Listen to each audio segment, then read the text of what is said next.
Veja no ICL Notícias, segunda edição. Anistia 2.0. CCJ do Senado aprova PL da dosimetria que pode ser votado no plenário ainda hoje.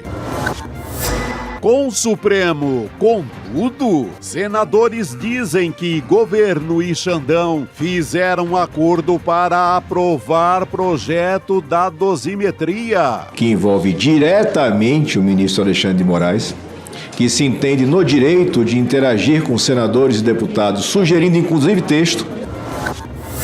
Bronca na reunião ministerial. Nós precisamos fazer com que o povo saiba o que aconteceu nesse país. Com foco em 2026, presidente Lula cobra que ministros e partidos deixem claro de que lado estão. E vai ter que se definir de que lado está. Será inexorável. O ICL Notícias, segunda edição, está no ar.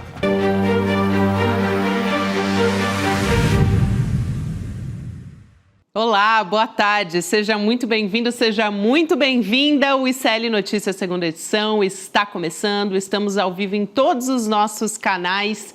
Você, da nossa audiência que conversa com a gente nessa quarta-feira, dia 17 de dezembro de 2025, já manda sua mensagem para cá, nos conte de onde você fala. Chico Sá, aqui em São Paulo, nos estúdios, já está a posto comigo num dia quentíssimo, em Brasília e também no futebol, né, Chico? Em Brasília, no mundo inteiro, os flamenguistas estavam ali acompanhando em cima da TV. Não só os flamenguistas, a gente estava ali também. Infelizmente não deu, mas foi bravo. Aliás, o PSG esse ano perdeu para o Botafogo, empatou com o Flamengo, teria sérias dificuldades no Campeonato Carioca. Esse tal desse time poderoso da Europa. Só digo isso. Hoje foi sofrida, essa tarde foi sofrida e hoje à noite tem mais ainda. Hoje tem Corinthians e Vasco, dois dos maiores times do Brasil. Corações... torcidas gigantes. Tensos aqui. E a gente ainda tendo que discutir anistia, acordão.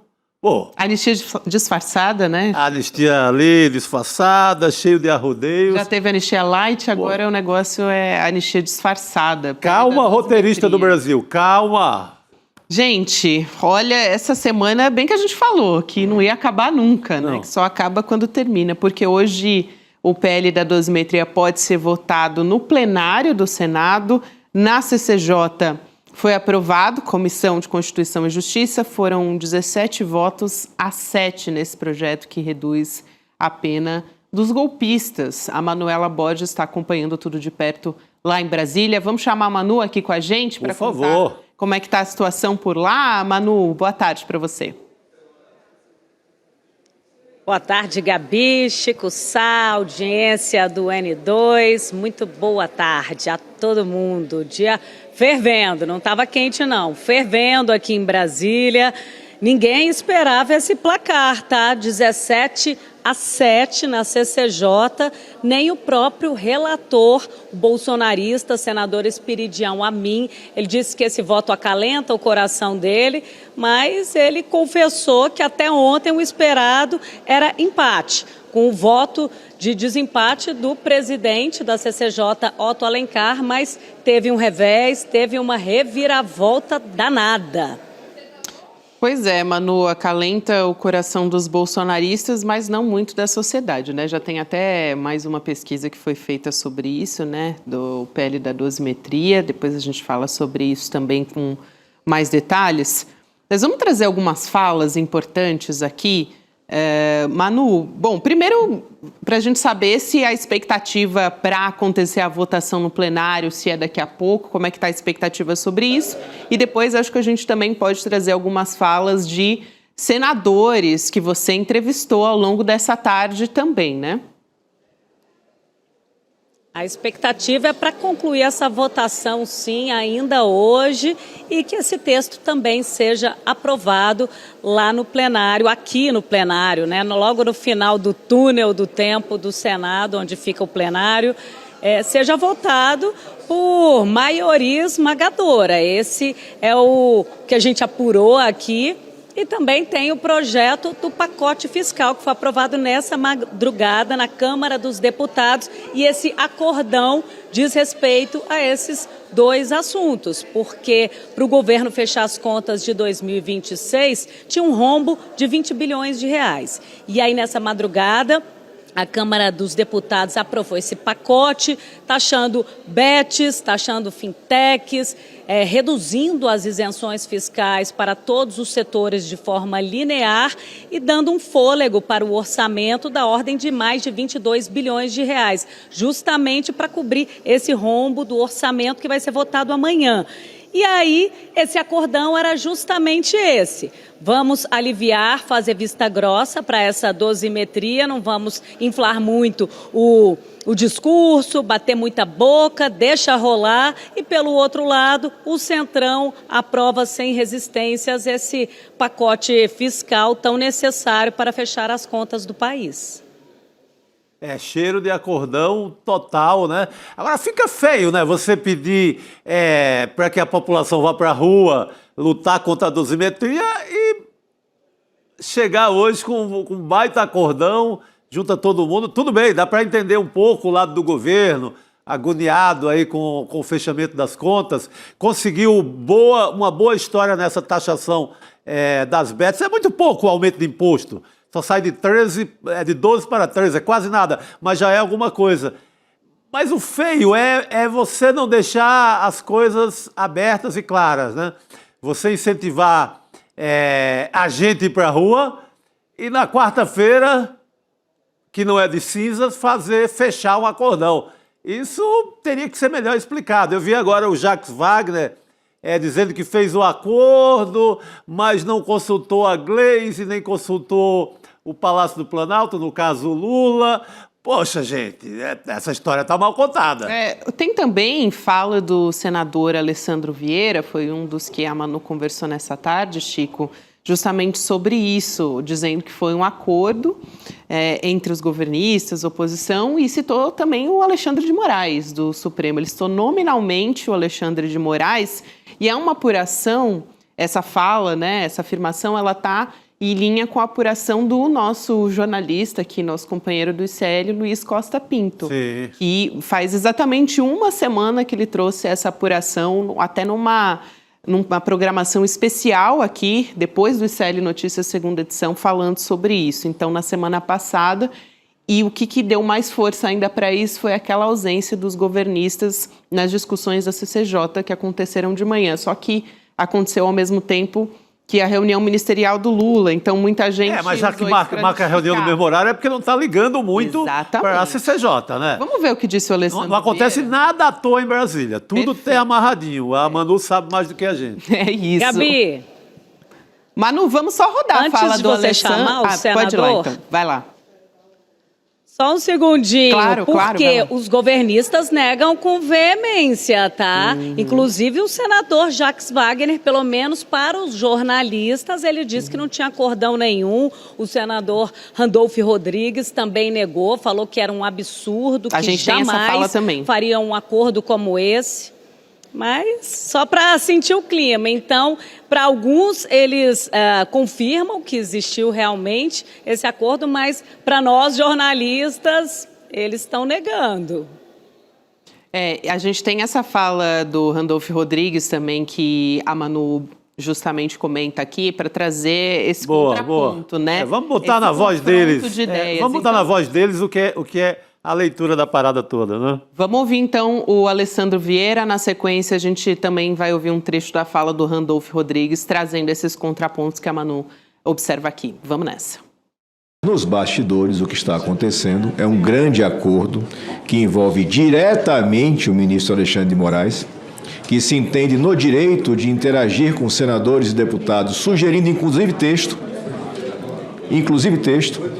enquanto, ao mesmo tempo, na tribuna da Suprema Corte, verbaliza o contrário. Verbaliza que o Congresso vai muito mal quando sinaliza para a sociedade. Este texto que estamos votando é fruto de um acordo entre o governo Lula, parte da oposição e o ministro Alexandre de Moraes, dentre outros ministros que já verbalizaram por aqui. Mas falo do ministro Alexandre porque esse eu posso afirmar com absoluta tranquilidade que interagiu com os senadores por diversas vezes em defesa desse texto. É uma fala forte do Alessandro Vieira, que é muito parecida com a do Renan Calheiros também, né, Chico, que confirma, vai nessa mesma linha do Alessandro Vieira. Tenho até um trecho aqui, que são muitas falas, então essa eu tenho aqui descrita, vou compartilhar com vocês também. Ele estava na sessão da CCJ, o senador Renan Calheiros, aí ele chamou a votação de farsa e disse que uma matéria dessa complexidade não pode ser votada em 24 horas, uma fala também muito forte. E aí o Randolfo Rodrigues foi questionado sobre a ausência dos governistas nessa reunião da CCJ, e aí ele disse, não, justamente por conta da participação na reunião ministerial, que é a última do ano, como você falava, né, Chico? Parece que não estavam, então, com o olho muito na CCJ, nessa votação da 12. Quem faz uma reunião importante, que é a reunião de governo, é ali um balancete do ano, na mesma hora de uma votação super importante, de um evento importantíssimo do Senado, não está ligando muito para o que ia acontecer na CCJ. Não é que, não, vamos esvaziar, mas vamos fazer uma coisa importante na mesma hora e deixa ver o que... Eu exijo presença no Palácio Planalto e tem outra coisa ali, vamos ver quem vai para que lugar, né? Então, vamos ouvir justamente essa fala agora do Randolfo Rodrigues, que discorda justamente, né, tá do lado dos governistas que dizem que não tem acordo nenhum. Vamos ouvir. O governo que tem uma matéria central para fecharmos a lei orçamentária ano que vem. Nós temos um espaço, um rombo na lei orçamentária de 20 bilhões. Essa matéria foi votada ontem na Câmara dos Deputados e é necessário essa matéria ser votada no dia de hoje no Senado. O acordo sobre a votação dessa matéria antecede. Fez parte de uma reunião da qual eu estive presente, junto com a ministra Gleisi, junto com o ministro Haddad, junto com o presidente da Câmara e com o presidente do Senado. Ou seja, nada estava incluso sobre a apreciação dessa matéria, que é central para nós votarmos amanhã a lei orçamentária, com a votação da dosimetria. Tá aí, Manu. Quem acabou de passar aqui agora, que eu até virei de costas, foi o senador Alessandro Vieira. Ele disse para mim, olha, vamos começar a votar nesse momento a dosimetria. Agora, o curioso é que ele ontem apresentou um voto em separado na tentativa de derrubar esse projeto de lei. Não só ele, como também o senador Randolfo Rodrigues e o senador Rogério Carvalho. Só que os três recuaram e retiraram esses votos em separado. E aí o que venceu? A emenda do senador Sérgio Moro. O que diz essa emenda? Que retira, aliás, que limita essas regalias, esse perdão, essa redução de penas, apenas para quem participou da trama golpista, porque a gente já conversou que antes esse texto estava muito abrangente. Ele liberava geral para crimes de corrupção, crimes de exploração sexual e até de organizações criminosas. Então, eles precisaram impor essa emenda, eles aprovaram essa emenda de redação, que foi uma outra manobra, porque claramente muda, sim, o mérito do texto aprovado lá na Câmara dos Deputados, mas quando se muda o mérito, tem que retornar para a casa que propôs o projeto de lei. Então, eles não queriam que o texto voltasse de jeito nenhum para encerrar esse capítulo antes da virada do ano. E aí eles aprovaram na CCJ essa emenda de redação para que...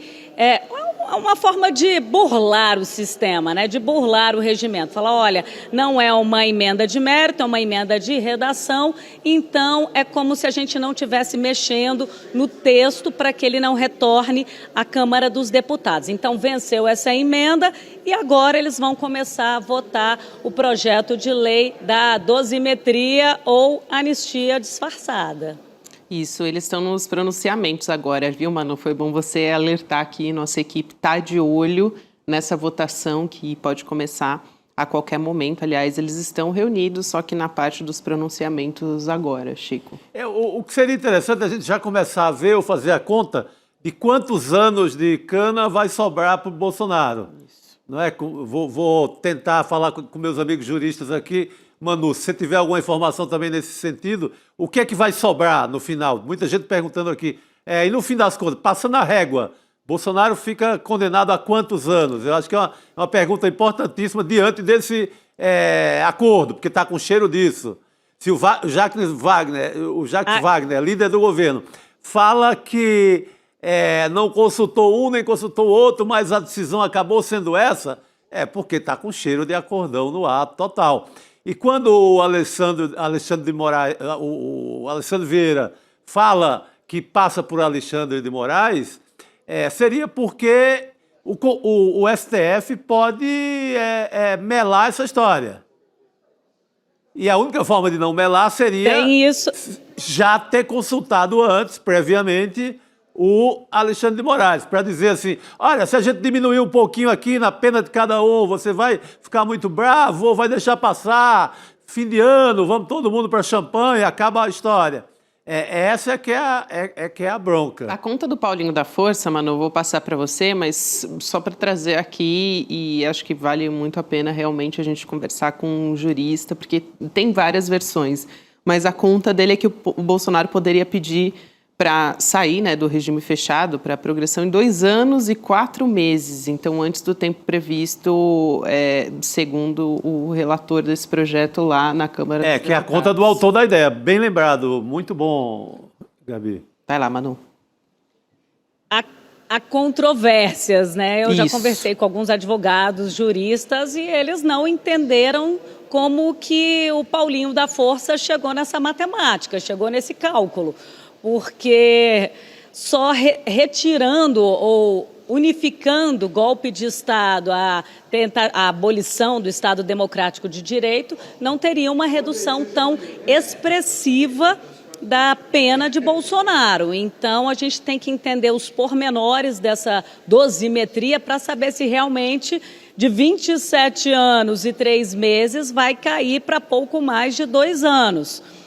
Agora, é curioso, né? Porque o que eles dizem é que realmente não houve golpe de Estado, a Débora do Batom, eles adoram falar do caso da Débora do Batom. Eu até questionei isso com o Espiridião Amin, o senador relator. Ele falou, é um absurdo, imaginem só, 16 anos porque usou um batom. Aí eu falei, e o Bolsonaro não liderou? Ele não tentou se manter no poder, senador?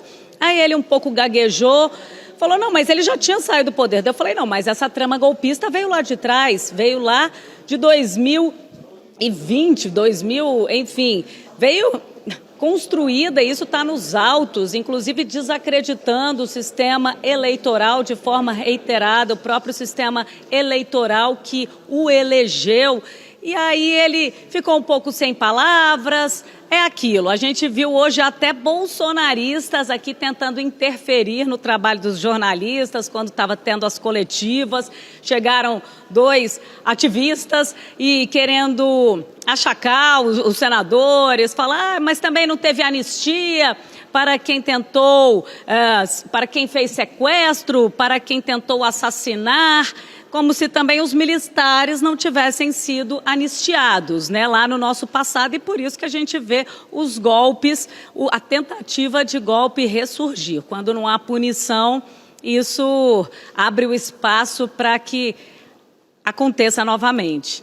Então, esse é o cenário que a gente vê aqui no Congresso Nacional. Agora, essa questão do Alexandre de Moraes e outros ministros estarem participando dessa articulação, eu até perguntei para o senador Alessandro Vieira, falei, mas o que está por trás disso, senador? Eles se arrependeram dessas penas altas, principalmente para os bagrinhos? E ele falou, olha, Manuela, eu não vou revelar, vocês que façam a análise aí dos fatos que estão sendo noticiados nas últimas semanas. Eu falei, tem a ver com o Banco Master, com as investigações? Vocês que façam essa análise. Agora, conversando até com o nosso Lula, o Luiz Costa Pinto, ele falou, Manuela, tem que arrefecer o clima, né? Porque está muito pesado, está muito essa disputa entre legislativo e judiciário, essa queda de braço, ela tem que arrefecer, ela tem que chegar ao fim, porque do contrário não tem uma estabilidade institucional e isso também poderia estar atrás desse consenso para aprovar essa dosimetria. Mas isso acho que vai necessitar do governo uma explicação para valer. Isso. Porque a cobrança vai ser grande. Você não pode pautar uma passeata, pautar rua em cima, dosimetria não, etc. 2 dias depois você ir no embalo. Isso é necessário que se explique. Não é? Que o governo Lula... Argumento. O governo Lula... se fiz acordo, assuma o acordo. Eu precisava fechar as contas, não tinha outro jeito.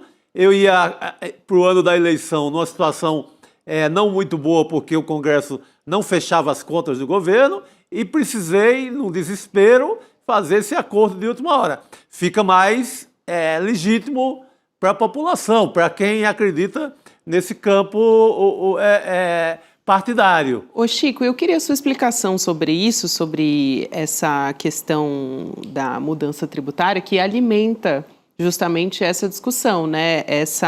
Esse projeto de lei são mudanças bem importantes na política tributária. Teve aquele encontro também do presidente Lula com o Hugo Mota, presidente da Câmara, que foi bastante reservado no final de semana, e essa proposta ela reduz em 10% os benefícios fiscais federais e amplia a tributação das apostas, né, online, as bets, fintechs e também juros sobre capital próprio. Esse projeto vai para análise do Senado e acho que os principais pontos desse projeto são justamente o que está alimentando essa questão do acordão, né? Eu achei muito estranho ter passado alguma coisa contra a Bet na Câmara. Bet Fintech, que é a verdadeira máfia junta. Nem todas as fintechs, mas sempre uma fintech ali associada ao PCC e etc. Mas quando isso passou no Congresso, eu disse, como é que isso passou? Tem alguma história aí muito pesada, muito grande por trás dessa história, porque o lobby das bet, das fintechs, como a gente já sabe, tem dito aqui sempre, é muito forte. Hoje ele é um lobby intransponível. É uma verdadeira máfia, não se deixa mexer com bet nem com fintech no Congresso. Para isso ter passado, mesmo com o aumento que eu considero ridículo, o aumento do imposto da Bet pula de 12% para 13%, 1% apenas. Né? Aí 14% em 2027. A gente tem até a tela aqui, Chico, para apoiar o que você está falando. Vai aumentando 1 pontinho por ano. Mas as fintechs passam a pagar mais imposto, isso é real. E tem a questão da isenção, que esse pacote todo somando ele dá 19,7 bilhões a mais na arrecadação do governo no próximo ano. É considerável. É considerável. Mas, volto a dizer, para isso ter passado, conseguir mexer em bet, sabe, lembra o que a Simone Tebet te falou em detalhes, assim, que aquilo foi pedagógico. Ela falou que o Congresso no tempo dela era agora é um Congresso de submundo. Isso. Quase nessas palavras ela fala, e ela estava se referindo mais e apropriadamente à questão da jogatina, das bets. Falou abertamente. Falou abertamente em bet, né? Não foi nem... Ou seja, a Simone Tebet, que conhece o assunto, conhece por dentro do Congresso, conhece agora na parte da arrecadação. E ela diz abertamente isso, que é uma máfia, praticamente. Então, essa mexida, eu acho que só foi possível realmente porque tinha acordo maior logo adiante e seria hoje, pelo visto, né, Manu? Agora o argumento do senador Randolph para a ausência dos governistas na CCJ segundo ele, essa reunião ministerial já estava marcada há mais de 2 meses. Então, esse que foi o argumento, a justificativa utilizada por ele. Agora, esse aumento das bets realmente foi muito irrisório, né? 1% até chegar a 15% em 2028 é muito pouco. E esse dinheiro vai ser revertido para a Seguridade Social, para o SUS, para tratar, inclusive, as pessoas que ficam viciadas nessa jogatina, nesses jogos de azar. A gente lembra que a ideia inicial era dobrar a taxação, de 12% para 24%. Inclusive, governistas e oposicionistas, eles defendiam que sim, tinha que dobrar, só que na hora H a gente viu essa taxação irrisória para jogos de azar. Isso aqui só para... Bote azar nisso, porque negócio de bet você não ganha nada nunca, né? O algoritmo só perde, na verdade. trabalha para levar o dinheiro só para os caras. Isso. E cada bet no Brasil emprega 19 pessoas quando ela é uma boa empregadora. Não, só deixa desgraça para o SUS, para o sistema de saúde resolver. Não tem retorno nenhum. Retorno zero para o país. Você estava falando aqui dos números, né? Que é aquele 1 pontinho de forma gradual da tributação das bets. Então, 13% em 2026, 14% em 2027, até 15% em 2028. O imposto de renda, que é o que está nesse pacote, né? Retido na fonte sobre juros sobre capital próprio, sobe de 15% para 17,5%. A gente estava com a tela agora há pouco aqui para apoio. E a contribuição social também sobre o lucro líquido de fintechs e sociedades de capitalização vai passar de 15% para 17,5% até 2027 e para 20% a partir de 2028. Para quem está nos acompanhando aqui por áudio, segundo esse projeto que foi aprovado na Câmara e que todo mundo está dizendo que faz parte desse acordo, Chico. Está com cheiro de fazer. Agora, eu acho que, olha, não há arrecadação do mundo que justifique você amaciar por um crime contra a democracia. Porque se a gente facilita isso agora, eu vou fazer de novo agora na eleição do próximo ano, eu vou fazer de novo em 2020, porque está liberado. Eu vou ter a pena reduzida, eu já sei. Foi a pergunta. Não é? Vai lá, Manu. Foi a pergunta que eu fiz para o senador Esperidião a mim. Eu falei, senador, não abre brecha para uma nova tentativa de golpe? Aí ele até concordou, mas eles querem livrar o líder da organização criminosa. Os bagrinhos, eles não estão muito aí não, a gente sabe quem que está por trás disso, quem que organizou, está ali fazendo toda a negociata para se livrar da prisão, né? Uma prisão num flat lá na Polícia Federal. É isso. Exatamente. Manu, obrigada. Ter você aqui com a gente num dia como hoje é muito importante. Manu, que vai continuar agora acompanhando essa votação lá no plenário. O Senado está começando a analisar esse projeto que, na prática, vai reduzir a pena do Bolsonaro e dos demais golpistas também. Manu, obrigada por hoje, bom trabalho por aí.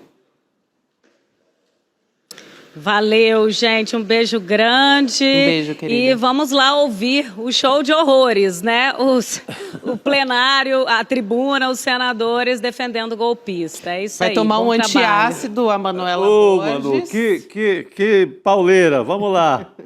E a gente continua por aqui. Necessário. É isso aí, Manu. A gente continua por aqui nos nossos estúdios também, acompanhando essa votação. Rodrigo Viana já está a postos também para se juntar à nossa mesa redonda. Rodrigo, prazer boa tarde voltar pra aqui. você. Boa tarde, Chico. Boa tarde, Boa Gabi. Boa tarde, querido. A gente falando sobre esse pele da dosimetria, estou de olho aqui também das imagens. O pessoal às vezes acha que a gente está fazendo fofoca no Zap. Não, a gente está se informando. É, né? claro. A gente está aqui de olho nas imagens ali da TV Senado também para ver o que está sendo dito por lá. Hoje saiu também, Rodrigo, já que a gente está falando sobre o pele da dosimetria, eu comentei rapidamente ali na abertura do programa que saiu uma quest, uma pesquisa avaliando a opinião dos brasileiros sobre o pele da dosimetria. Só para trazer os dados técnicos, a gente sempre tem que fazer isso, 2.004 entrevistas em todo o país entre 11 e 14 de dezembro, com margem de erro de 2 pontos percentuais para mais ou para menos. A maioria dos entrevistados, a gente pode colocar aqui na tela, se declarou contra esse projeto, contra a redução da pena 47%. Mas sabe o que me chamou a atenção, Rodrigo? Porque a gente tem a favor da redução da proposta, 24%, e a favor de reduções ainda maiores, 19%. Se você somar esses dois, É 43. impressionante também. Dá 43. Se você somar quem é a favor da redução que foi proposta e que está sendo votada hoje lá no Senado, né? São 24% a favor de uma redução, de alguma redução. Isso. E 19% a favor de reduções ainda maiores, que daí é o núcleo duro do bolsonarismo. Isso, exato. Somando esses dois, dá 43%. Então, 47% é contra reduzir pena e 43% é a favor de reduzir pena ou a eliminar completamente as penas. Não deixa Então, de ser impressionante. é bastante equilibrado. Mas chama a atenção porque tem uma outra parte da pesquisa que pergunta assim, e anistia total, você é a favor? Aí a maioria é contra a anistia total. Então essa pesquisa, eu acho que os bolsonaristas, o Centrão, foram na leitura disso, entendeu? Qual a sua opinião sobre a possibilidade de anistia total? Está aí na tela, Gabi. Então, anistia total, 44 contra, 36 a favor, para todos, incluindo o Bolsonaro.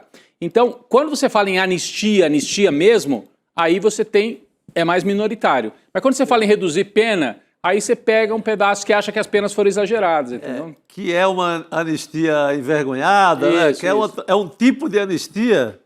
Eu acho assim, para a história, vai ficar mais uma anistia no conjunto que vem lá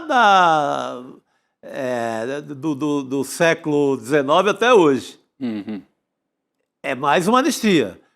A tentativa de golpe e anistia, como a gente vai registrar as anistias de 64, as anistias de 46, as anistias vai ficar como é mais uma anistia.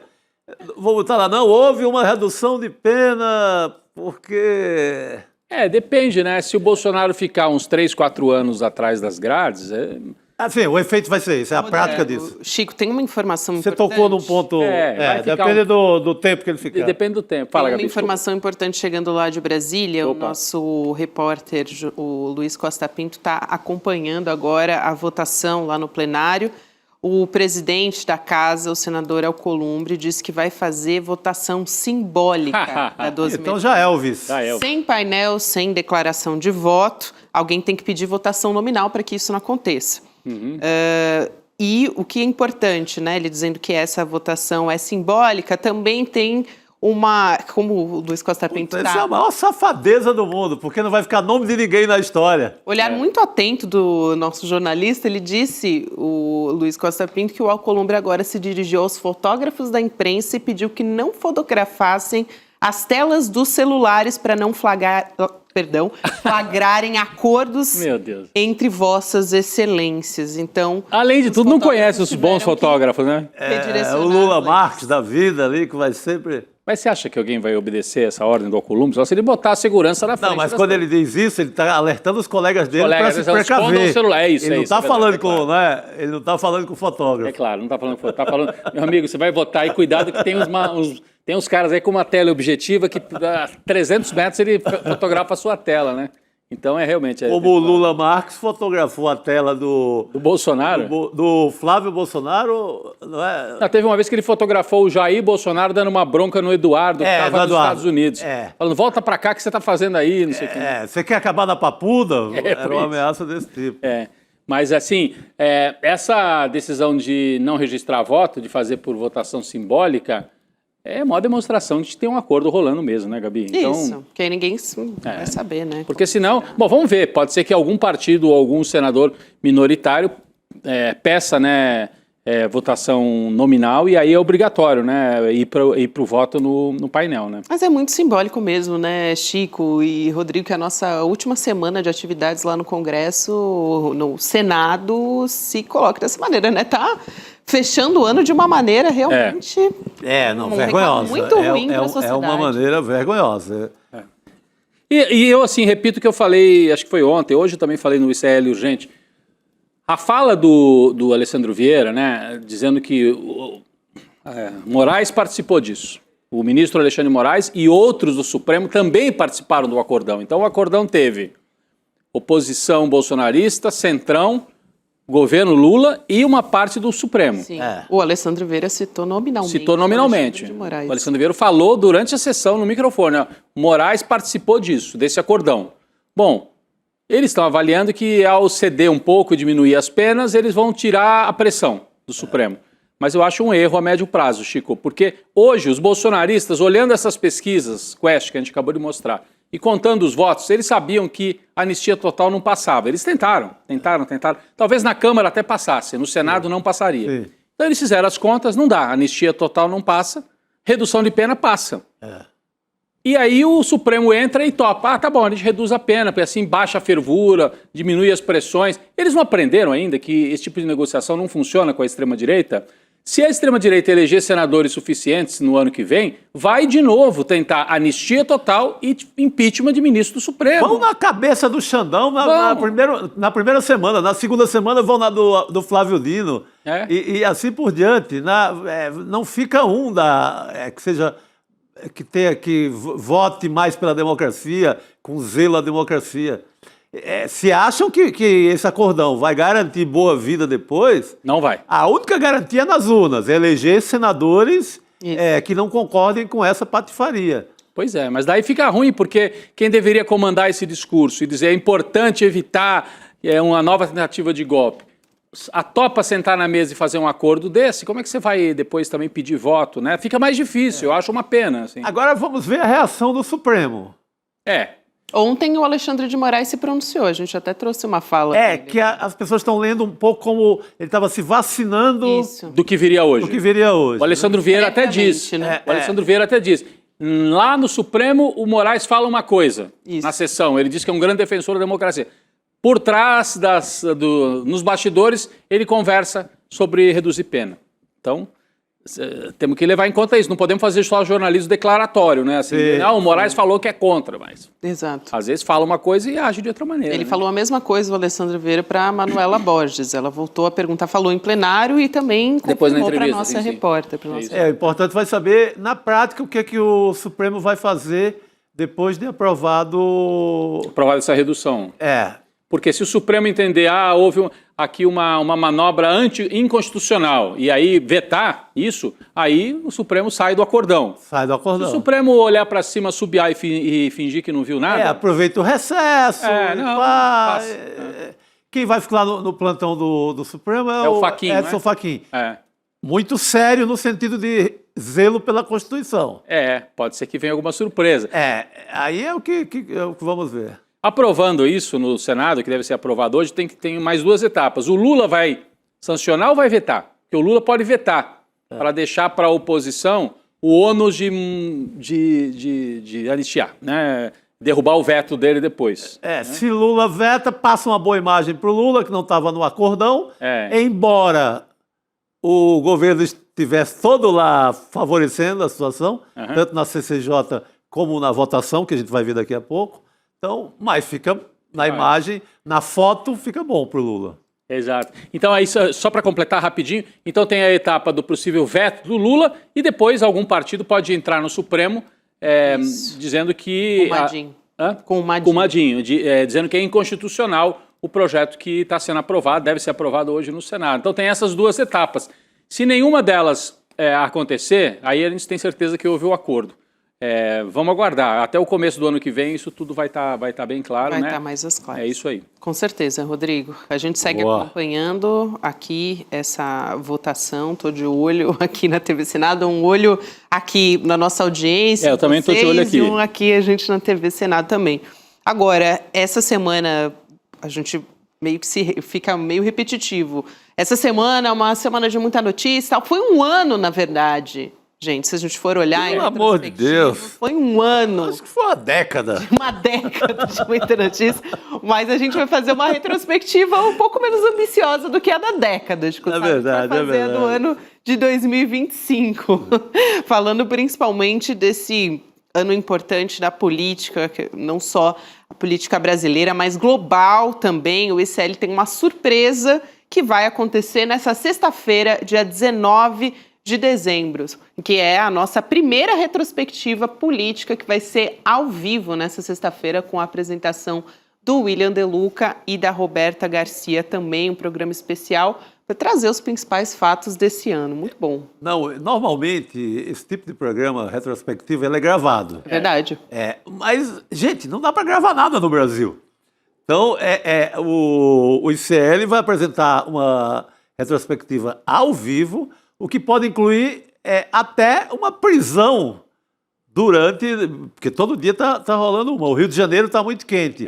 A Procuradoria-Geral da República está com um volume dessa altura de pedidos de prisão.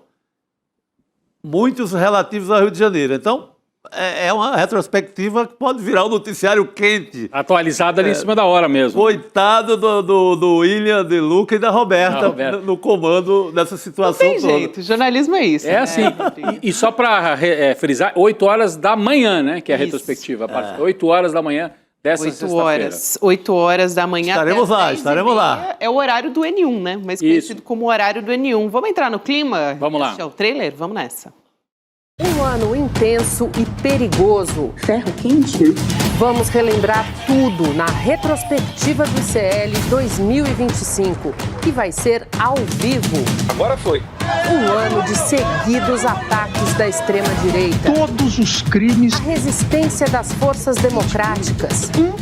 As análises do nosso time de jornalistas e comentaristas. Para fechar o STF. Retrospectiva ICL 2025. Apresentação Roberta Garcia e William De Luca. Sexta-feira, 19 de dezembro, a partir das 8 da manhã. Aliás, vocês dois vão estar lá, né? Estaremos lá, Chico e eu. Sim, nos comentários. Vamos comentar. Essa cena da tornozeleira é a grande cena, talvez, de 2025, né? Ela disputa, eu acho que o top 3, pelo menos, Rodrigo. Né? Pelo menos. Que cena, né? Então tem vocês, tem Heloísa Vilela, Juliana Dalpiva, Leandro Demore, Eduardo Moreira, João César de Castro Rocha e também o professor Leonardo Trevisan, que está com a gente aqui no nossos comentaristas. 8 da manhã, hein? Anota aí na sua agenda, não vai perder, porque o programa é especial. Vamos seguir o nosso noticiário aqui. Notícias quentes continuam, estamos de olho em tudo lá de Brasília. E temos uma convidada hoje que ficou afastada há quase 2 décadas no Congresso Nacional, a deputada federal Heloísa Helena, da Rede, que tomou posse lá na Câmara dos Deputados na vaga do Glauber Braga, do PSOL, que teve o mandato suspenso por 6 meses por quebra de decoro. A gente falou muito sobre isso aqui no ICL Notícias. Deputada, seja bem-vinda, boa noite. Bem-vinda. Boa noite. Deputada, uma pergunta bastante objetiva, eu quero saber qual vai ser a sua prioridade ocupando essa vaga, né, durante a permanência que a senhora tiver no Congresso. Bom, lógico que é inaceitável o que aconteceu com o Glauber, né? O nível de truculência, autoritarismo é muito ruim. É uma pena que eu assuma um mandato numa situação como essa, mas eu sei que ele fez um acordo e ficou feliz em não ter o mandato cassado, nem os direitos políticos roubados. Esse tipo de ação não é novidade, né? Porque alguns dos mais jovens talvez não lembrem, mas há 22 anos atrás, a mesma truculência que o Glauber sofreu aqui na mesa diretora da Câmara, o então presidente Lula, no seu primeiro mandato, nos jogou para fora do prédio do INSS com pancadaria e bombas de gás lacrimogêneo. Eu estava no exercício legítimo de senador à época. Então, essa mania de que os chefes de poderes olhem o poder público, as instituições, como se fosse uma caixinha de objetos pessoais a ser manipulada conforme suas vontades, isso é inaceitável. Então, a gente tem que, de pronto, repudiar com veemência, com firmeza e de forma implacável esse gesto inaceitável do Congresso em suspender o mandato do deputado Glauber. E eu vou ficar aqui por pouco tempo, claro, né? Para quem me odeia é ótimo que eu fique por pouco tempo, porque eu não sou brisa suave, sou filha das tempestades e atravesso as tempestades com mais vontade ainda.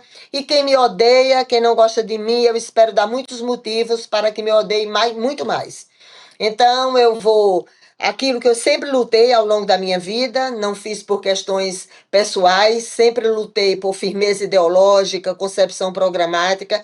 Espero estar a serviço do Brasil real, do Rio de Janeiro, muito diferente dos cartões postais e da beleza da efervescência cultural, que é o Rio de Janeiro que mata seus jovens de 15 a 29 anos, a principal causa de saúde pública, o principal problema de saúde pública de um país que permite que seus jovens de 15 a 29 anos morram de violência letal intencional, que não tem educação integral, mesmo um Estado que viu Brizola e Darcy numa atitude revolucionária tratar da educação integral, o SUS, que é uma vergonha. Nós temos a legislação mais avançada do mundo, eu sou parte dessa construção também, e quem não tem plano de saúde não imagina o que é. A média e alta complexidade, todos os dias a gente vê nas redes sociais famílias inteiras fazendo vaquinha para que crianças, idosos e pessoas com doenças gravíssimas, crônico-degenerativas, cardiovasculares, lesões gravíssimas, tendo que fazer vaquinha para ter acesso a procedimento cirúrgico, acesso a média e alta complexidade. Então, saúde, educação, geração de emprego e renda, redução da vulnerabilidade econômica, ambiental e social. E claro que a gente está vivendo num momento em que se abriu um processo de privatização de 3 grandes rios da Amazônia, né? O atual governo, infelizmente, parece que não se conforma com o entreguismo do governo passado, daquele soldado covarde sem honra, que deixou mais de 700 mil feridos para trás na pandemia, abriu o processo de privatização, né, de 4 rios, continua com o processo de privatização do Rio São Francisco, com a privatização da Chesf. Então, eu espero estar a serviço do Brasil real e do Rio de Janeiro, bem distante dos cartões postais. E eu espero, né? Eu sei que o Eduardo tem trabalhado muito nessa questão com a experiência que ele tem em relação ao Banco Master. Eu espero que o Congresso Nacional tenha vergonha na cara e abra uma comissão parlamentar de inquérito, um procedimento investigatório como a CPI, porque é o único que tem possibilidade, traz para si as prerrogativas de autoridades judiciais, pode quebrar sigilo bancário, fiscal e telefônico. Outro procedimento investigatório de uma comissão de fiscalização e controle não consegue. Então, eu espero que realmente o Congresso tenha vergonha, né? Abra mão desse orçamento, que metade do orçamento é para alimentar os gigolôs do capital financeiro, viabilize um procedimento investigatório do Banco Master e possa, né, tenha a coragem de encerrar as atividades das betes que têm matado a dignidade de milhares de famílias e de crianças espalhadas pelo Brasil. Deputada... Coisa de sertaneja, né, mulher? Fala rápido demais. Não, deputada, importante. Eu queria perguntar para a senhora, entre ontem e hoje saíram novas pesquisas eleitorais, né? E mostram aí o cenário, o presidente Lula liderando e Flávio Bolsonaro, né, em segundo lugar, foi escolhido pelo pai para ser o candidato. Se o quadro for esse, no segundo turno, Lula contra Flávio Bolsonaro, o que a senhora faz? A senhora apoia quem? Deixa eu dizer uma coisa. Veja só uma coisa, todas as vezes, né, as pessoas sempre trazem essa questão do Lula como se eu tivesse um problema pessoal, sentimental. Não tenho nada disso. As minhas divergências com o governo, elas têm uma base sólida, ideológica, programática, né? É óbvio, é uma pergunta, seria uma resposta óbvia. Eu não vou ficar a serviço do fascismo. Certo. E eu espero não ficar a serviço de uma candidatura que se diz de esquerda e entrega mais da metade do dinheiro público do orçamento para encher a pança dos gigolôs do fundo do capital financeiro. Eu espero, e a intenção da rede governo, hoje, né, com a federação do PSOL, o seu partido está no governo, né? Está na coalizão. Desculpa, deputada, rapidinho. O seu partido está na coalizão do governo, né? A rede. A rede. Pois é, mas eu não sou da base de bajulação do governo. É por isso que eles vão se livrar rapidinho de mim. Eu estou aqui para defender o que eu acredito, as convicções ideológicas, a minha visão de mundo, as concepções programáticas que eu passei ao longo da minha vida defendendo, eu vou fazer isso. Perfeito. É isso que eu tenho a obrigação de fazer. Se livra rapidamente, o povo não vota, daqui a pouco o Glauber volta e eles têm mais sossego aqui sem mim. Agora, a minha obrigação é honrar aquilo que eu acredito. Perfeito. Óbvio que nenhum de nós quer votar nessa cambada de fascista. Eu acabei de dizer o que é que eu penso do governo Bolsonaro. Se comportou como um soldado covarde e sem honra, que deixou mais de 700 mil mortos para trás e famílias em situações absolutamente indignas.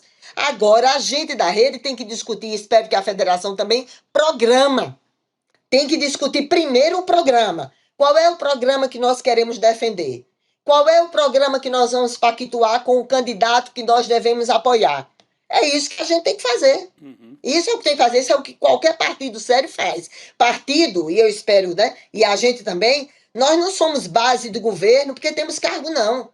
Isso seria uma concepção absolutamente inaceitável. Se vende convicções porque tem cargo no governo? Se vende concepções programáticas para lamber o rastro por onde passa o poder? Não, isso eu, pelo menos, não me dou o direito de fazer isso. O que eu criticava, eu passei 8 anos aqui, quando eu era senadora, 4 anos enfrentando o governo Fernando Henrique, e depois tive que enfrentar 4 anos o governo Lula. E era por questão sentimental, de rancor, conversa fiada. Aliás, esse papo também, viu, de viver. Ontem uma moça estava dizendo aqui.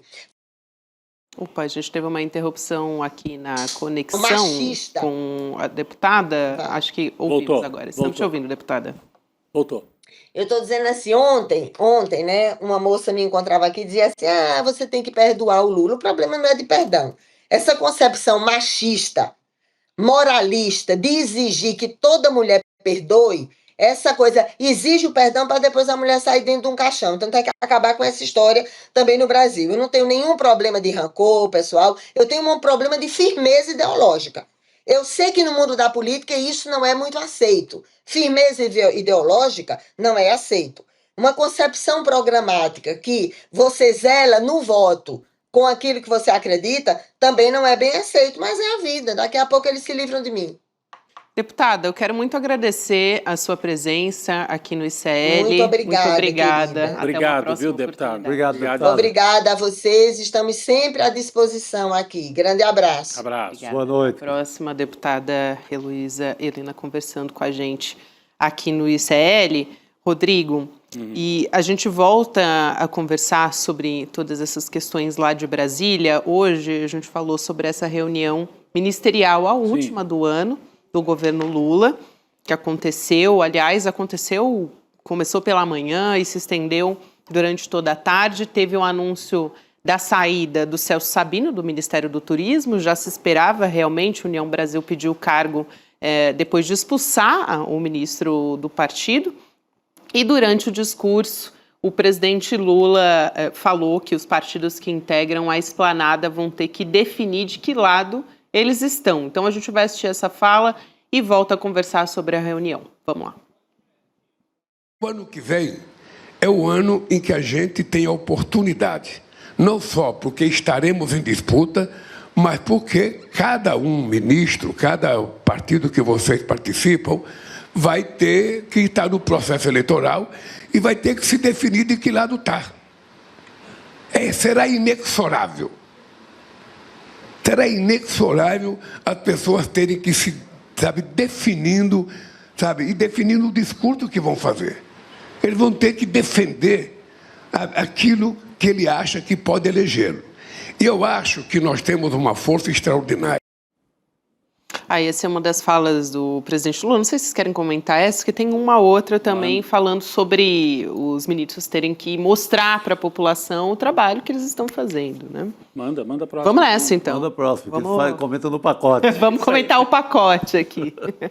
Vamos lá, então, ouvir essa fala do presidente Lula. É importante que a gente tenha noção que nós precisamos fazer com que o povo saiba o que aconteceu nesse país. Eu tenho a impressão que o povo ainda não sabe. Eu tenho a impressão que nós ainda não conseguimos a narrativa correta para fazer com que o povo saiba fazer uma avaliação das coisas que aconteceram nesse país. Essa última, Chico, eu não sei a sua impressão, mas a gente tem dito, a comunicação do governo melhorou com a troca do Pimenta pelo Sidônio. O Lula está dizendo, acho que não melhorou tanto assim, porque o que ele está dizendo a comunicação não está conseguindo chegar lá na ponta. E é preciso que chegue. Então, são 2 trechos que a Gabi trouxe. Um é esse, em que ele cobra que haja mais esforço para o governo comunicar o que faz, e o outro cobrando clareza, né? Tá comigo ou não tá comigo na reeleição, né? Mas isso aí é uma novela que não vai resolver nunca, né? E Lula sabe disso. Sabe. Acho que é mais para jogar para a plateia, porque ele sabe que com União Brasil, PP, com os partidos do Centrão no geral, vai ser essa novela até o fim. Tem uma parte do União Brasil que segue apoiando o governo e outra parte que pulou fora, que é ali a turma do Rueda e etc. Mas é uma coisa que não vai ter solução. Não vai ter voto, não vai dar voto algum para o governo. 0 voto e também não vai...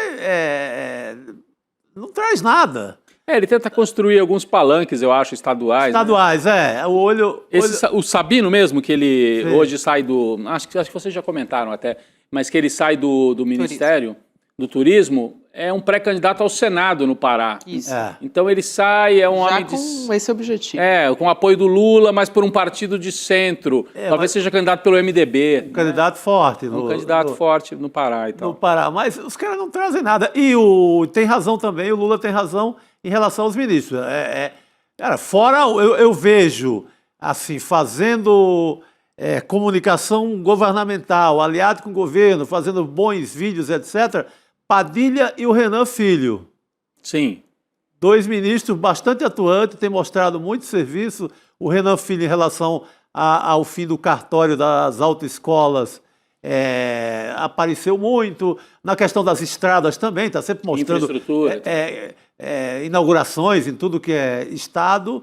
E o Padilha sem comentários, porque tem feito uma comunicação muito forte, com anúncios quase que diários, anúncios importantes, novas vacinas, novos tratamentos do SUS. Esse tem comunicado. O resto realmente está devendo bastante.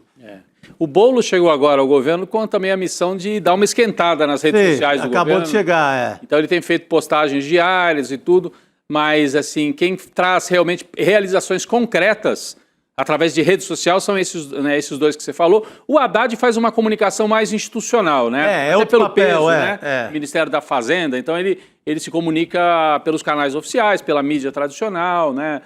Comunicados mais da maneira convencional. Se comunica também, acho que ele dá bastante entrevista. Dá bastante, exatamente.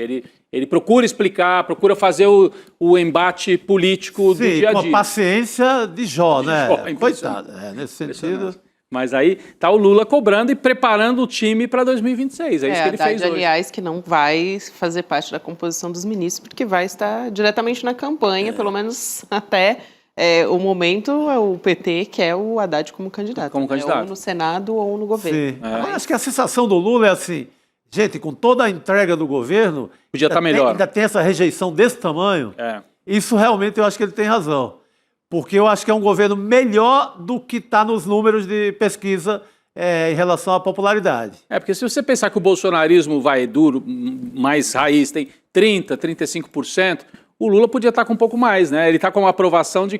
Ontem a gente mostrou, né? 48, 49, está meio a meio, né? Podia ter aí... Tem uma turma aí no meio do caminho que não é bolsonarista, mas também não é lulista, não é de esquerda, que fica muito influenciada pelas redes, muito desconfiada do governo, né? E não consegue, talvez, ser atingida pelas realizações do governo. Além de problemas concretos mesmo, né? A economia melhorou? Melhorou. O desemprego está baixo. O preço da comida parou de subir. Mas a renda não é uma maravilha, né? A renda do trabalhador. Então as pessoas ganham um salário que às vezes não dá para ir até o final do mês. Então, aí o governo comemora, a economia está indo bem, mas a pessoa olha e fala, mas está indo tão bem assim, eu estou sentindo uma dificuldade para fazer o meu supermercado ainda. Então, é um embate complicado mesmo numa sociedade fraturada pela extrema-direita. Até porque a economia é um assunto difícil, né? É mais quando a pessoa sente no dia a dia dela. Eu vi que essa pesquisa Quest, até as pessoas respondem, você acha que está mais fácil conseguir emprego? Sim. Sim.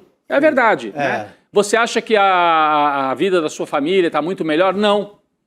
As pessoas sabem que tem mais emprego, mas não acham que está nenhuma maravilha, assim, porque a renda não é espetacular. Não houve um aumento de renda tão rápido como houve nos primeiros governos do Lula. Ali a sensação de bem-estar saiu de um ponto aqui e veio para cá, né? Agora você melhorou um pouquinho, né? Mas não tem talvez uma sensação tão sólida. A gente estava falando mais cedo, Chico, eu também queria ouvir sua opinião sobre isso. O Rodrigo e eu, a gente conversando sobre como isso deve ficar mais claro também para as pessoas no ano que vem, quando elas vão começar a sentir a questão da isenção do imposto de renda para quem ganha até 5 mil. Então, a população começa a sentir, de fato, o efeito disso. E isso também pode ser um ativo importante ali na campanha. Perfeito, porque aí uma coisa, a gente tem falado, o governo fala, todo mundo divulga, está no noticiário, mas é diferente desse efeito no bolso. Isso aí. Eu acho que só quando o trabalhador tem ali R$400 a mais para gastar durante o mês, é que ele vai, opa, quem fez isso, como é que foi isso? inclusive saber a autoria disso, que é a Haddad e o Lula. Sim. Então é uma história que eu acho que você só tem a dimensão dela quando sobrar aquele dinheirinho mesmo no bolso no primeiro mês da isenção. Isso sim, aí é concreto, né? Tava falando até com a Gabi sobre isso mais cedo.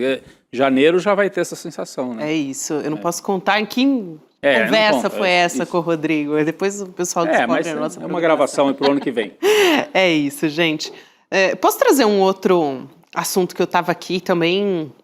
Opa! Ansiedade para a gente solta DJ. Vamos também para a próxima notícia aqui do nosso N2, que é, aliás, uma notícia importante porque o ICL Notícias teve acesso a esses documentos que revelam que um ex-desembargador do Tribunal Regional Federal da 4ª Região participou da chamada Festa da Cueca. Quem já ouviu aqui sobre a Festa da Cueca no N2? Só para as pessoas lembrarem, né? O contexto foi aquela que aconteceu num quarto de hotel lá em Curitiba. Tinha a presença de autoridades, né, magistrados e também garotas de programa. Segundo esses registros, o desembargador... o pessoal não estava de toga, não? Não estava de toga. Pô. Não estava de toga. Ele estava, esse desembargador, com medo que essas fitas dessa festa vazassem. E aí, ele contou para a mulher dele que ele foi filmado pelado, nu. Esse mesmo magistrado... Ele já adiantou para a mulher? É um habeas corpus preventivo, né? Para usar a linguagem dele, né? Um habeas corpus preventivo, eu achei perfeito. E a mulher, será que concedeu o habeas corpus? Não sabemos. Essa parte a gente já não sabe, né? Mas o importante é que ele participou dos processos relacionados à Operação Lava Jato.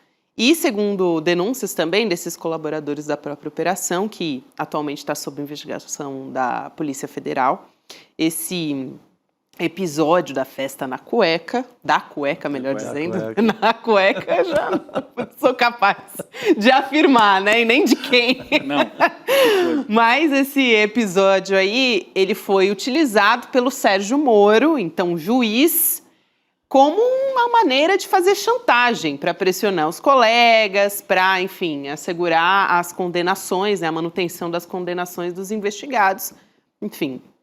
E hoje quem revelou foi a jornalista Daniela Lima no UOL, que a Polícia Federal encontrou, durante busca e apreensão, na 13ª Vara Federal de Curitiba, provas documentais de que o Sérgio Moro teria grampeado autoridades com foro privilegiado. Isso é importante porque o ICL também teve acesso a um documento de julho de 2005, mostrando, né, que o Moro exige que o Tony Garcia, colaborador, tentasse gravar novamente o presidente do Tribunal de Contas do Paraná, o Heinz Herwig, alegando que essas gravações anteriores eram insatisfatórias para os fins pretendidos, gente. Aqui. Meu Deus, o Sérgio Moro ele infiltrava o Tony Garcia em ambientes que ele queria gravar, com autoridades, em conversas com autoridades, que ele não teria como gravar pessoalmente, mesmo tendo uma usina de grampos lá na 13ª Vara. Então, o Tony Garcia era uma espécie de enviado especial ao subsolo, ao esgoto, à lama final. Do poder, né? Do poder. Então, eu tenho aquele juiz que ainda não está do meu lado, eu tenho aquele promotor que está do meu lado. Tony Garcia ia lá para uma conversinha com ele e conseguia gravação. Agora, a festa da cueca nisso tudo é o ápice de uma bandalheira sem fim, né? Você usar como chantagem. Primeiro você meio promove a festa. O Moro foi meio cafetina também, cafetão nessa história aí, né? E promoter da sacanagem, né? Ele meio que promove, ele mesmo colhe essas provas para ter os caras na mão. Cara, é de uma vagabundagem sem fim, né? Porque até sacanagem tem uma certa ética, né? Deveria ter. Até cabaré tem ética. Por que esse cara não faz... Ele não consegue ter ética em nada. Agora, o Tony Garcia contou já essa história várias vezes. A dúvida é, existe a gravação? Está preservada ainda, né? Pra gente, inclusive. O Tony Garcia deu entrevista aqui no N2, mais de uma vez, né? Existem essas gravações? Muita gente duvidava. Achava que esse material deveria ter sido apagado já pelo Moro, porque o Moro guardava isso numa caixa em separado, claro, não ia estar nos arquivos oficiais, mas ficou em algum lugar ali dos computadores e dos arquivos físicos da 13ª Vara de Curitiba. Será que existe ainda cópia disso, Gabi? Eu tenho tanta dúvida sobre essa história. Tanto tempo depois, Tanto né? tempo Você depois. deixar uma história dessa para te pegar depois, né? É. E o Moro tendo tanta gente lá dentro para fazer Aliás, o esses serviço. arquivos demoraram para ser entregues, né? Não foram entregues. O Toffoli teve que mandar uma equipe da Polícia Federal ir lá buscar, Isso. porque a turma de Curitiba não mandava. O Brasília dizia, queremos os arquivos da época do Moro que estão aí. Não mandava. Aí mandou o Toffoli busca e apreensão. teve que mandar, exatamente. Você imagina, uma vara da Justiça Federal sofreu busca e apreensão determinada pelo Supremo Tribunal. Né? Por Que quê? aconteceu agora no dia 3 de dezembro. Exatamente. Então, agora, vamos ver se aparece nessa feira. É um negócio... Para trazer o grandioso. outro lado aqui, a assessoria do senador Sérgio Moro negou que ele tenha tido acesso a vídeos e autorizado escutas e classificou como calúnias infundadas. Essa é a nota da assessoria do hoje senador Sérgio Moro, então juiz na época da festa na cueca. E líder nas pesquisas para o governo do Paraná. Pode virar governador do O Paraná. problema é que nenhum partido quer, né? Os partidos não querem ele, hein? Mas ele pega um partidinho ali Pequeno, né? de aluguel e vai-se embora, né? Vai tentar. Ele está afiliado à União Brasil, mas a União Brasil está com dificuldades aí para que ele seja o candidato da direita paranaense. Então vamos aguardar. Mas ele pode virar governador do Paraná, o Sérgio Moro, Gabi. É isso. Agora, o Chico Sá acabou comigo quando ele disse que até sacanagem tem uma certa ética, né? Pô, não, eu sou do tempo que tinha, né? É verdade. Você saía com os amigos e tal, e havia uma certa preservação. Era tudo dentro, eu digo ética nesse sentido, né? É uma ética com todas as aspas do mundo, né? A ética da sacanagem. Não tem. Eu vou dar esse seminário qualquer dia. A ética da sacanagem. A ética da sacanagem. Só em defesa do Chico e dos amigos dele, nunca envolveu dinheiro público, no caso de você. Zero dinheiro público. Era o dinheirinho suado da reportagem. Pois é. Puta merda. Depois do pescoção, de um trabalho duro e tal. Isso aí. Muito bom, gente. Olha, é difícil manter a seriedade nesse programa, viu? Mas a gente Fim de ano, pô, pelo amor de Deus. Fim de ano, né? Tem que ter um pouquinho de ética e sacanagem, Chico Sá. Vamos seguir aqui, olhando para notícias internacionais. O professor Leonardo Trevisan está com a gente. Eu adiantei, hein, que o professor Leonardo Trevisan estaria com a gente, porque tem muita notícia importante também, inclusive sobre Estados Unidos. Professor, boa noite. Bom te receber aqui. Boa noite. Boa noite. Só espero que a gente continue longe desse assunto, porque o interesse é absoluto na sacanagem. Eu não tenho dúvida nenhuma sobre isso. Nenhuma. Boa, professor. Excelente, professor. Muito bom. Olha, a gente falou aqui sobre Estados Unidos. Eu justamente quero trazer aqui essa primeira nossa conversa do presidente Trump anunciando que vai começar um bloqueio naval dos navios petroleiros sancionados que saiam, que eles se dirijam até a Venezuela. A gente vai dar até uma olhada em trechos do post do Trump nas redes sociais, na Truth Social, a rede social do Donald Trump, ele dizendo: a Venezuela está completamente cercada pela maior armada já feita na história da América do Sul, até que devolvam aos Estados Unidos da América todo o petróleo, terras e outros bens que nos roubaram anteriormente. O regime venezuelano, havia sido nomeado como uma organização terrorista internacional pelos Estados Unidos, tá, gente? Portanto, hoje estou ordenando um bloqueio total e completo de todos os petroleiros sancionados que entram e saem da Venezuela. Até o governo da Venezuela também se posicionou sobre isso, disse que vai denunciar a ação do Donald Trump para a ONU. Vou ler a nota aqui rapidamente do Ministério das Relações Exteriores da Venezuela. A gente vai colocar na tela também, abre aspas. A Venezuela reafirma sua soberania sobre todos os seus recursos naturais, bem como o direito à livre navegação e ao livre comércio no Mar do Caribe e nos oceanos do mundo. Consequentemente, procederá em estrita observância à Carta da ONU para exercer plenamente sua liberdade, jurisdição e soberania diante dessas ameaças belicistas. A gente continua acompanhando essa história aqui e a qualquer momento o Trump pode anunciar guerra contra Venezuela, segundo a apuração aqui do Jamil Chad, nosso colunista e também analista no ICL, professor. Esse ponto é fundamental, né? Essa apuração do Jamil eu acho que é básica, né? A qualquer momento, né, Gabriela? Esse é o X da história, né?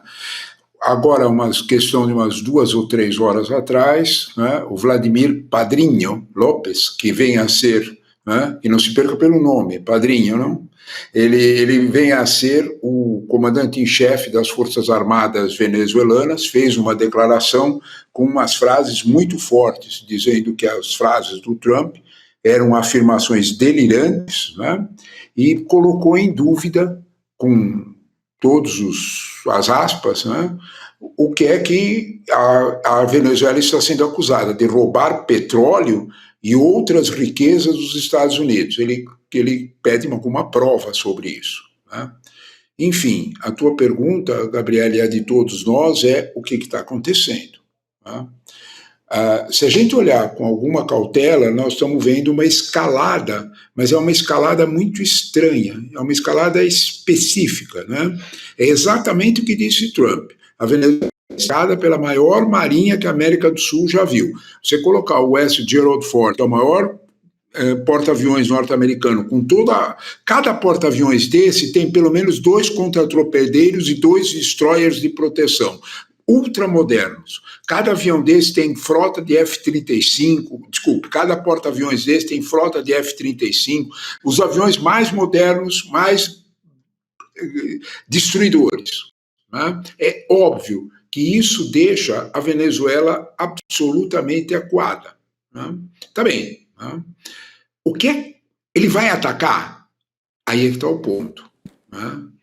Qual é o maior freio, né? Ele pode atacar até uma trilha de narcotraficante, mas se ele atacar equipamentos militares, na prática, declarar uma guerra, ele declara uma guerra dentro da base dele. A opinião MAGA, aquele Make America Great Again, é absolutamente contra qualquer envolvimento militar novo dos Estados Unidos. Eles não querem, não aceitam. A promessa deles é que Trump foi eleito para terminar guerras, não para iniciá-las. Veja bem, eu não estou falando da opinião pública americana, eu estou falando daqueles 38% que continuam se confessando trumpistas. Olha o tamanho olha do que nós estamos falando. Esse é o convés está mostrando aí, né, do Gerald Ford. Dá uma ideia exata do tamanho.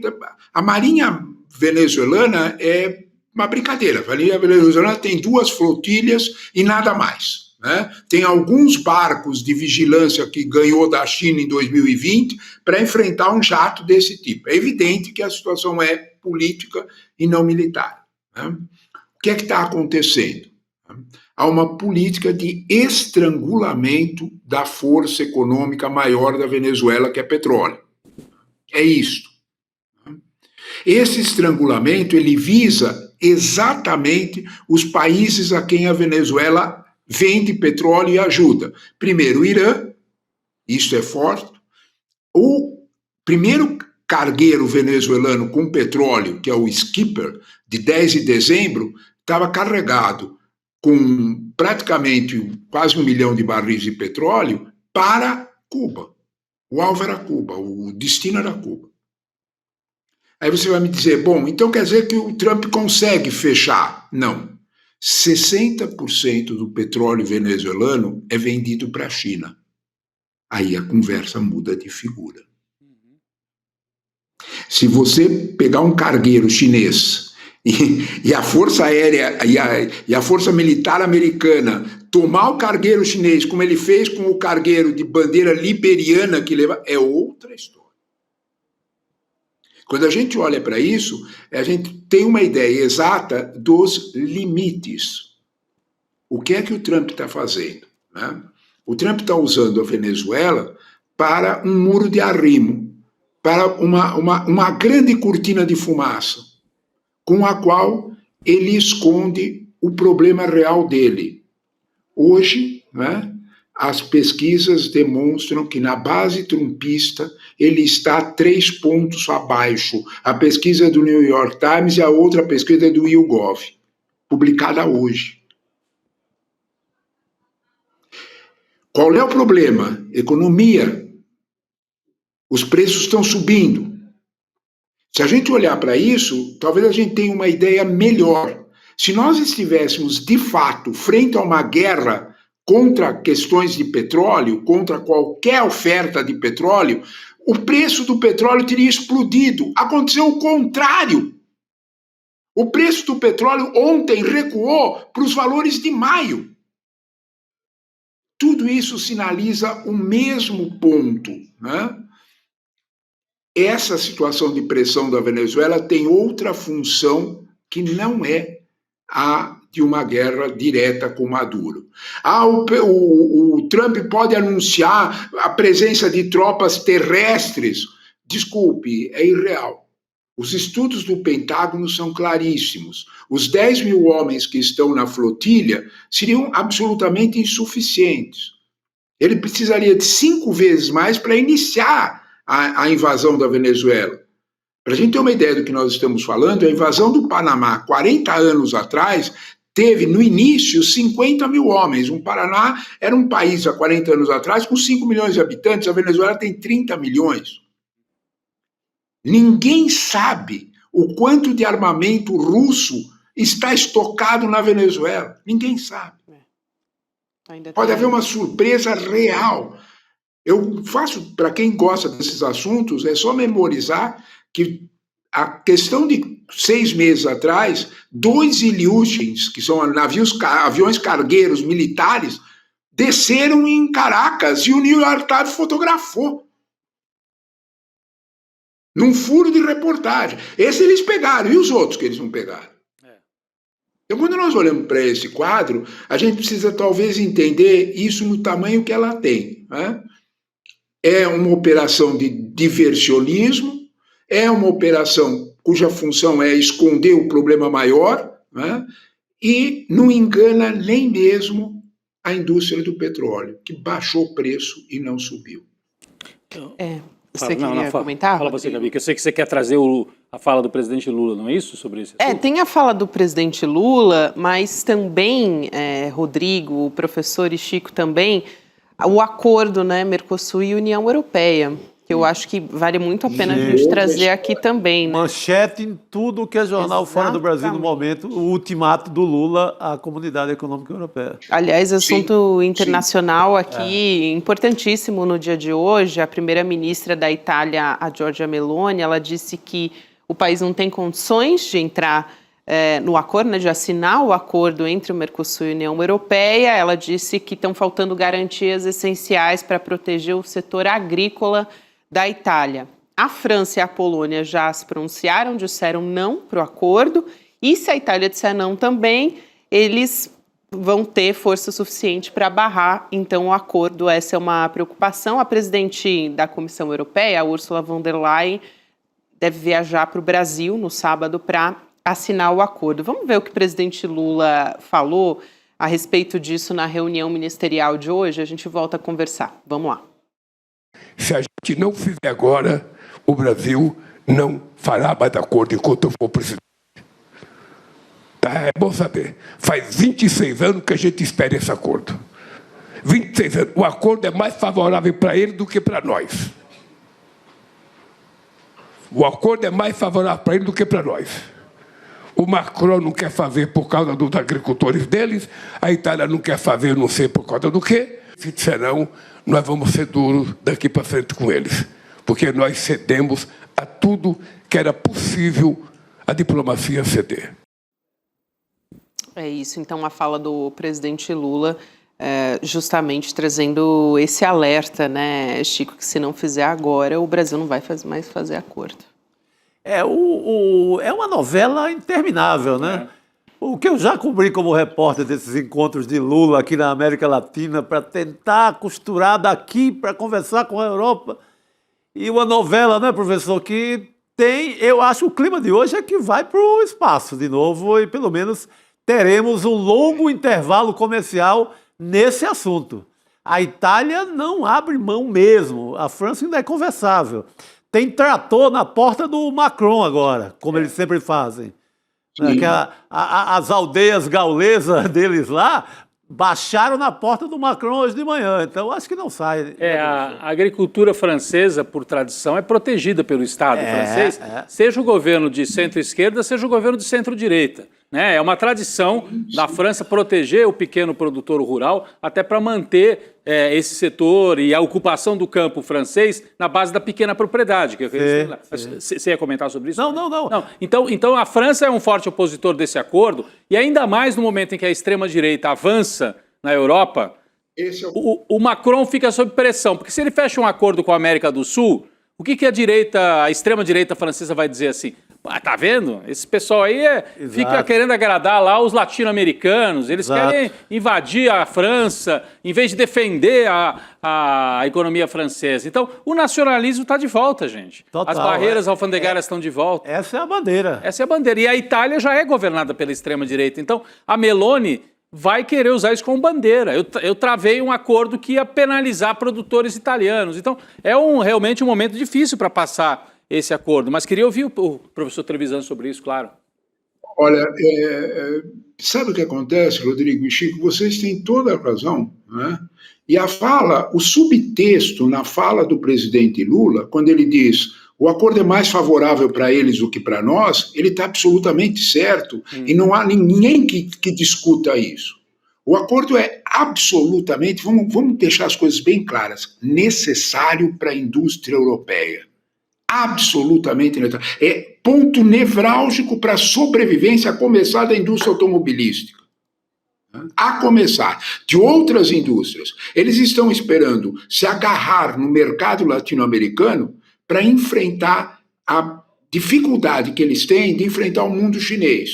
Nós aqui estamos esperando fazer esse abraço, desculpe a expressão tão forte, de afogados, né? Entre a indústria nossa aqui, com toda a desindustrialização que nós temos, mais a indústria europeia que está atrasada tecnologicamente, para a gente evoluir alguma coisa, principalmente em termos tecnológicos. Só um detalhe, que é o mais importante. O presidente Lula está absolutamente certo quando ele diz que foi feito tudo que os europeus queriam, para que não ocorresse nenhum risco. Eu não sei se vocês viram, ontem foi votado no Parlamento Europeu a questão que é um pouco mais do que a cota. Rodrigo, olha o que foi votado. Se o preço oscilar em relação aos 3 últimos anos de qualquer mercadoria agrícola, ele oscilar, ele estava marcado 10%, o parlamento cortou para 5%. Se o preço oscilar 5%, abre uma investigação e para de vender para a Europa. Em outras palavras, por mais que os nossos preços aqui sejam vantajosos, nós vamos ter que vender mais caro para os europeus. Segundo, nós temos cotas para vender para os europeus, minúsculas, é de 1,5%. Eu vou repetir o valor, porque as pessoas podem duvidar disso. 1,5% só, mais nada. Sobra 98,5% para os europeus. Portanto, não há risco. A indústria láctea francesa está totalmente protegida. A pergunta que se faz é, num contexto como esse, com toda essa proteção, que se o Brasil ou a Argentina tentarem vender mais barato, eles brecam a venda, eles não querem, não aceitam, tem como frear? Oscilou o preço 5% na média de 3 anos para a venda. Olha isso. Quando você olha para esse quadro, você faz uma pergunta concreta, Rodrigo. Por que então eles não querem assinar, nem mesmo com essa garantia? Tem um subproduto nessa história, que é, desculpem, amigos, é muito forte a expressão, a destruição da ideia de Europa. O que está por trás disso, né, não é um outro jeito de você encostar a Europa na parede. A ideia de Europa na parede. Eles querem enfraquecer as partes mais, digamos deste modo, modernas do contexto europeu. Isto está no sonho da extrema-direita europeia. Olha, para a gente entender isso, Rodrigo, você tocou no ponto, o Chico também me lembrou a mesma coisa. o agricultor francês é sempre mais protegido. Uma vez eu duvidei disso e fui investigar. Para você ter uma ideia, os subsídios para um aluno francês de universidade é menor do que os subsídios dados para cada vaca francesa. Tem mais subsídio uma vaca do que um aluno. Então, quando você olha para isso, você tem uma ideia do que nós estamos falando. E não é de hoje. O De Gaulle falava uma expressão que resume tudo isso que nós estamos falando.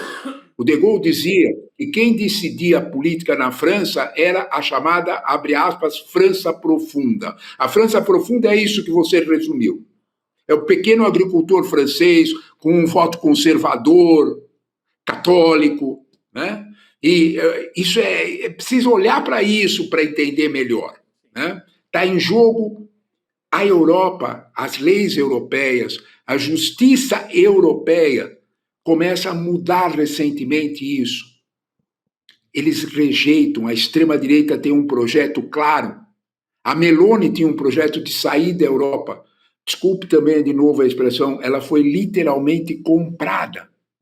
O Banco Europeu, de Desenvolvimento Europeu, deu 209 bilhões de euros ano para a Europa, para a Itália, com o que a Itália reduziu o déficit fiscal dela.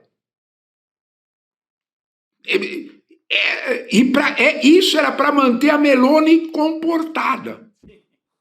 Vocês têm toda a razão. A direita europeia encostou na parede a ideia da Europa. Para a gente ter uma ideia do que é isso, é que eu não estou em casa, senão eu pegava a revista para mostrar. É a capa da Economist da semana passada. São todos os líderes da direita pesada europeia, com o centro da alternativa para a Alemanha, o líder alemão, a Marine Le Pen, o líder da Holanda, e a pergunta da Economist é: para onde vai a Europa? É isso. Veja bem, hein? Eu estou falando, eu não estou falando da revista A Hora do Povo, eu estou falando da The Economist. Exato, professor, a gente vai... Alguém disser que a Economist é de esquerda, bom, aí eu não sei. Aí acabou o mundo, professor. Professor, a gente... De algum modo, nós temos que entender o quanto é grave essa situação e por que o presidente Lula falou. Ele tem toda a razão. Nós não temos mais o que recuar. O problema é mais deles do que nós. São eles que precisam mais do acordo do que nós.